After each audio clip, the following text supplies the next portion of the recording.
Salut à tous et bienvenue dans cette nouvelle vidéo où on va analyser ensemble les matchs des nations, des qualifications de l'Euro qui auront lieu ce jeudi 23 mars. Si vous aimez ces vidéos, mettez un maximum de pouces bleus pour me soutenir et pensez à rejoindre le canal Telegram les amis. Ce week-end, j'ai pas pu faire de vidéo comme d'habitude, donc je vous ai envoyé un petit pronostic de notre méthode VIP sur Telegram. C'est passé tranquillement, victoire de la Lazio. Si vous souhaitez plus de pronostics ou ça fait partie de ma stratégie VIP où on investit de l'argent, n'hésitez pas à rejoindre le canal Telegram. Il y en aura de nombreux sur cette compétition. Les qualifications de l'Euro, c'est une des compétitions qui nous réussit le plus. Pour ceux qui nous avaient suivis durant la Coupe du Monde, on a réalisé tout simplement l'un de nos meilleurs mois avec plus de 25 unités.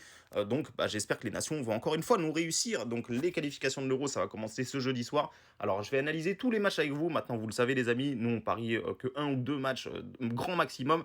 Et ces vidéos-là, c'est surtout pour vous donner des conseils sur ceux qui souhaitent investir sur les autres matchs. Donc ça va commencer dès 16h avec Kazakhstan qui va recevoir la Slovénie.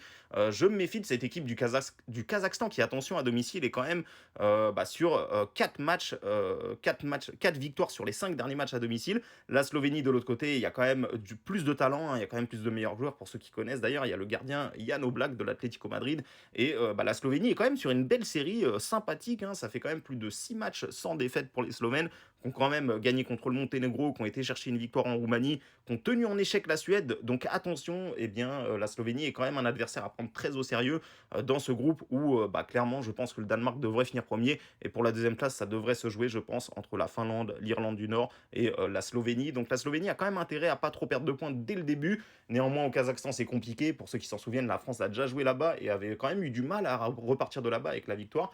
Le climat est un petit peu compliqué, donc moi je vais ici vous conseiller ce qui me semble le moins risqué, c'est-à-dire le match nul, rembourser 6 victoires de la Slovénie, donc le ANB qui fait une cote à 1,65 et ça vous ferait perdre ce pronostic que en cas de victoire du Kazakhstan. Alors le Kazakhstan peut très bien gagner 1-0, hein, vous le voyez, ils ont pris quand même quelques victoires, mais je pense que la Slovénie va vraiment bien rentrer dans ce groupe-là, étant donné qu'ils sont quand même en confiance au niveau de leurs résultats. Donc moi je donne plutôt un avantage léger à la Slovénie, mais je serais pas surpris qu'on tombe sur un petit match nul, un 0-0 par exemple.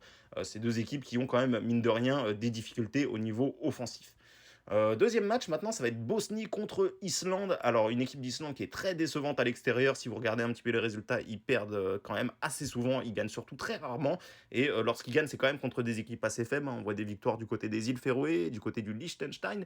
Mais lorsqu'ils jouent chez des équipes un petit peu plus fortes, ils ont du mal à ramasser quelque chose. De l'autre côté, on a une équipe de la Bosnie qui a une bonne équipe, mais qui déçoit souvent, qui est rarement présente dans les compétitions européennes.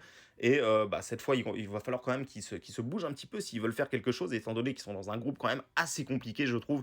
Il y a le Portugal, la Slovaquie, l'Islande, le Luxembourg qui sera pas évident à jouer, la Bosnie et le Liechtenstein qui est l'adversaire vraiment le plus faible du groupe, où tout le monde devrait normalement prendre des points contre eux. Donc je me méfie de ce match-là, mais l'Islande est tellement mauvais à l'extérieur que j'ai du mal à vous conseiller autre chose qu'une victoire de la Bosnie. Il y aura notamment Dzeko, hein, pour ceux qui veulent tenter un buteur. Moi, à l'heure où je tourne la vidéo, j'ai pas encore les codes des buteurs, mais je vous conseille du coup une victoire de la Bosnie. Je pense que c'est le mieux à jouer là-dessus, hein. Je pense que la Bosnie à domicile devrait l'emporter 1-0. Ils sont plutôt pas mal ces temps-ci à domicile, hein. Ils ont gagné contre le Monténégro, la Finlande, la Roumanie, le Luxembourg lors des derniers matchs. Donc je vous conseille une victoire de la Bosnie à 1,80. Danemark-Finlande maintenant, alors pour ceux qui s'en souviennent, il y a déjà eu ce match et il y avait eu une énorme surprise lors de l'Euro 2021 où la Finlande avait réussi à l'emporter 1-0, ils avaient une cote supérieure à 10, donc je pense que les Danois vont vraiment vouloir prendre leur revanche là-dessus, surtout qu'en plus de ça, ils ont fait quand même une Coupe du Monde très très décevante où ils avaient largement la place pour passer et finalement c'est l'Australie qui leur est passé devant. Le Danemark a fini dernier de son groupe à la Coupe du Monde alors qu'il y a la Tunisie, l'Australie, c'est clairement une contre-performance et je pense qu'ils vont tout de suite vouloir envoyer un message et montrer qu'ils sont toujours là. Alors la victoire du Danemark est cotée seulement à 1,31. Vous le savez les amis, moi je vois pas d'intérêt à vous conseiller des petites cotes comme ça, je pense que vous pouvez les trouver tout seul. Néanmoins, ce qui peut être intéressant, étant donné que le Danemark va vouloir vraiment envoyer un message, va vouloir vraiment se rattraper de leurs mauvais résultats récemment, hein, Danemark à la mi-temps, je pense qu'ils peuvent mener dès la mi-temps en montrant vraiment un beau jeu, hein. Le Danemark a quand même un beau jeu, je trouve, et ils jouent plutôt pas mal, ils font pas mal de pressing, donc je serais pas surpris qu'ils ouvrent le score dès la première mi-temps. Danemark mi-temps, c'est coté 1,77, ce qui est plutôt pas dégueulasse, et je vous conseille 2-0 en score exact. Voilà, je pense pas que les Finlandais vont réussir une deuxième fois à faire un coup contre le Danemark. Italie-Angleterre maintenant, et ça va être un des matchs les plus suivis de cette soirée, je pense, hein. Il sera diffusé d'ailleurs sur l'équipe, et on a un beau petit remake de la dernière finale de l'Euro où l'Italie s'était imposée au tir au but à Wembley, donc attention, les Anglais ont certainement pas oublié ça. D'ailleurs, il démarre légèrement favori du côté de l'Italie, le stade Diego Armando Maradona. Donc le match aura lieu à Naples. Et attention, néanmoins, je trouve ça un petit peu bizarre quand même que l'Italie soit outsider chez eux. Alors certes, ils ont plus la même aura qu'avant, hein. Ça fait quand même deux Coupes du Monde d'affilée qu'ils ne jouent plus. Mais néanmoins, entre deux, eh ben, ils ont quand même gagné l'Euro. C'est quand même une équipe qui est difficile à jouer chez eux. Et là, c'est vraiment le premier match de qualification. Donc les deux équipes n'ont pas envie de perdre. Je vois bien un petit match nul.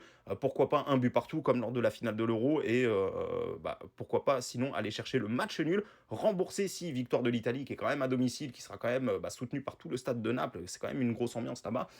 Match nul remboursé si victoire de l'Italie, c'est coté à 2,05. C'est plutôt intéressant, je trouve. En score exact, je vois bien un petit 1 partout, comme je vous le dis.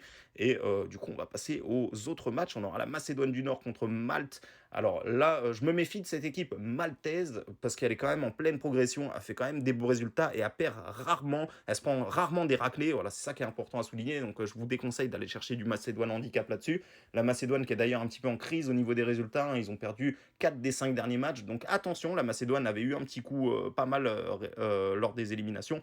Mais lors des derniers matchs, c'est quand même inquiétant. Moi, je pense que Malte va perdre ce match-là, hein, très honnêtement. Mais je vois pas Malte se prendre une raclée, hein. Comme on le voit, ils posent quand même souvent de la résistance, même à des équipes qui sont largement plus fortes qu'eux. Ils arrivent à perdre grand maximum par 1 ou 2 buts. Donc moi, je vais vous conseiller, Malte encaisse moins de 3 buts dans le match. Alors ça fait une petite cote à 1,40. Si vous pouvez la choper un peu plus haut, ça serait mieux parce que là, elle n'est pas value. Mais pour moi, c'est ce que je vois. Clairement, je pense que Malte peut repartir de là-bas en prenant quand même moins de 3 buts, hein. La Macédoine, c'est pas non plus une attaque de feu. On le voit sur leur dernier match. Donc, pour moi, ça devrait passer. Malte encaisse moins de 3 buts à 1,40. Et en score exact, je vous donne 2-0 pour la Macédoine. Alors, ce match-là, Portugal-Liechtenstein, j'ai essayé de vous trouver un pronostic intéressant, mais les bookmakers n'ont pas encore sorti les cotes. Alors, il y a Betclic qui a sorti les cotes, mais ils ont sorti que le résultat. Il n'y a même pas de buteur, il n'y a même pas de quoi prendre Portugal handicap. Donc, malheureusement, on va devoir passer ce match-là, les amis. Il y aura peut-être des boosts proposés sur ce match-là le soir du match, donc n'hésitez pas à rejoindre le canal Telegram, hein, à voir ce qu'ils nous proposent. En tout cas, moi, je vois une large victoire du Portugal, comme les bookmakers, hein, qui cotent ça à 1,01. Moi, clairement, je vois un tarif, hein, je vois bien 8-0. Le Liechtenstein est vraiment trop faible défensivement. Même contre Gibraltar, ils arrivent à perdre. Donc, c'est quand même, pour moi, l'une des équipes les plus faibles de ces qualifications. Donc, 8-0 pour le Portugal.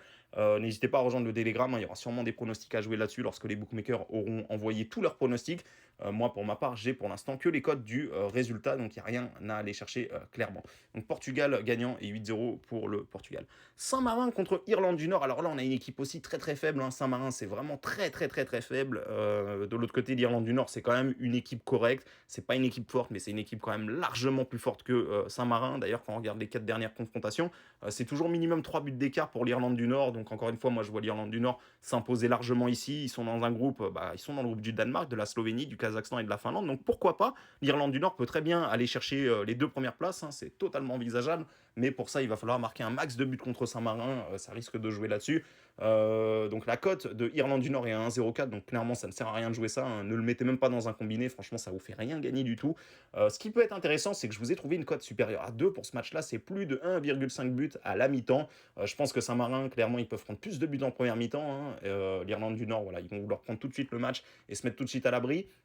Je vois bien un petit 4-0 pour l'Irlande du Nord et pourquoi pas un 2-0 dès la mi-temps. Donc plus de 1,5 buts à la mi-temps, côté à 2,02. Je trouve ça vraiment pas mal du tout, les amis. D'ailleurs, je sais pas si on le voit ici. Non, on le voit pas ici. Il faut aller sur Betclic si vous souhaitez prendre ce pronostic-là.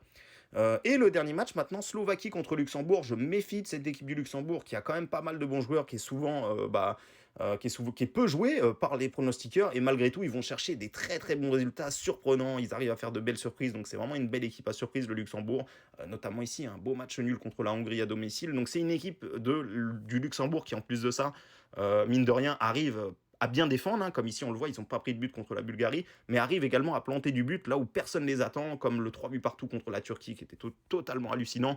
Vraiment, cette équipe du Luxembourg me plaît. Maintenant, je ne prendrai pas le risque d'aller les jouer en sec, hein. Voilà, c'est quand même très très risqué, mais ce qui peut être intéressant, c'est le Luxembourg marque au moins un but, c'est coté à 1,65, et ils ont quand même marqué à plusieurs endroits où peu de gens les voyaient marquer, comme notamment le match contre la Turquie ici. Il y a eu d'autres matchs où ils ont fait quand même des belles performances. Je me souviens d'une grille que j'avais gagnée sur Winamax ici où ça avait complètement fait exploser le pactole. J'avais d'ailleurs fait une vidéo là-dessus, donc si vous voulez aller jeter un coup d'œil, n'hésitez pas, vous la retrouverez facilement en tapant l'autofoot Caritor Prono. Et bon, pour revenir au match ici, je vois plutôt une victoire de la Slovaquie, 2 buts à 1. Je pense que ça va être très difficile pour la Slovaquie, donc moi je vous déconseille de jouer quand même la Slovaquie en sec. Ce que je vous conseille, et comme je vous l'ai dit, c'est Luxembourg marque au moins un but, côté à 1,65. Cette équipe du Luxembourg va poser vraiment beaucoup de soucis dans ce groupe-là, je pense, hein, donc ça va être intéressant de les surveiller pour les prochains matchs. Il y aura sûrement de très très belles values à prendre sur cette équipe-là. Donc voilà les amis, on a analysé les matchs de ces qualifications d'Euro qui auront lieu ce jeudi. Il y aura une autre vidéo normalement pour les prochains jours. On va essayer de vous sortir une vidéo chaque jour pour les matchs, pour vous partager nos conseils. Mais si vous souhaitez suivre mes pronostics personnels, je vous donne rendez-vous sur le canal Telegram. Vous avez le lien dans la description ou dans les commentaires. Et par la suite, si vous voulez rejoindre le VIP, ça se passe également directement là-bas. Il y a un petit lien et tout est très bien expliqué. Donc voilà les amis, j'espère que cette vidéo vous a plu. Si c'est le cas, n'oubliez pas de mettre un maximum de pouces bleus. Et on se dit à très vite pour une prochaine vidéo ou à tout de suite sur le canal Telegram pour d'autres pronostics.